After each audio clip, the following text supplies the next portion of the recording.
Good evening. I'm Andy Dietsche. I'm the Bishop of New York, and I'm delighted to be part of welcoming you to this annual winter benefit of the House of the Redeemer here in New York City.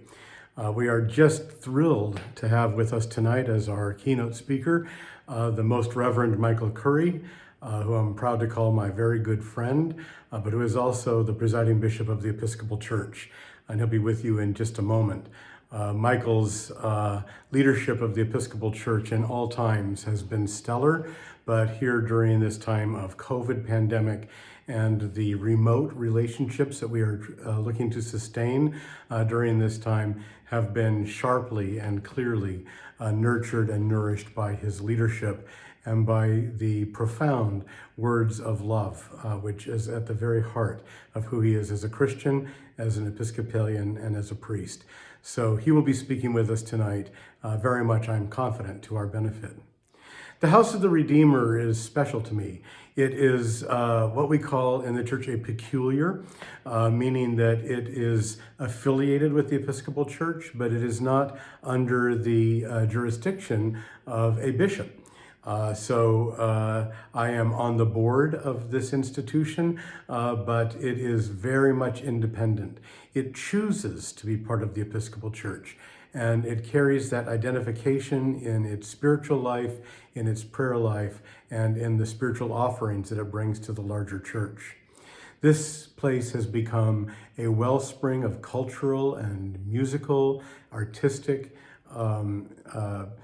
offering to the city of New York and to the Episcopal Diocese of New York and surrounding area. But it is also a deep wellspring of spiritual resource. One of the things that I find very striking as I read the Gospels is the repeated mention, especially after a time when Jesus has been surrounded by crowds or in a very, very public part of his ministry and proclamation, that we will be told, and then Jesus withdrew to a lonely place. And we see in that repeated refrain the need for Jesus himself to find refreshment and to collect himself and to go to a place where he could, with a heart very, very open to God, offer his prayers to the Father and to do that in a place of quiet and remove. The House of the Redeemer has become that for so many people. It is a place of quiet and remove in the midst of the largest city in America. And here, with the accompaniment of bishops and priests who come to spend a month as the priests in residence, a life of daily prayer, of Bible study, of spiritual journey happens.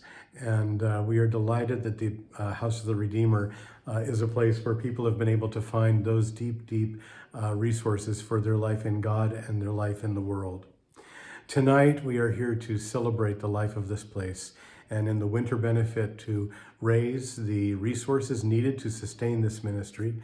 I am thrilled that you all are part of us, and I am sorry that we must do it remotely, but it is the nature of the day.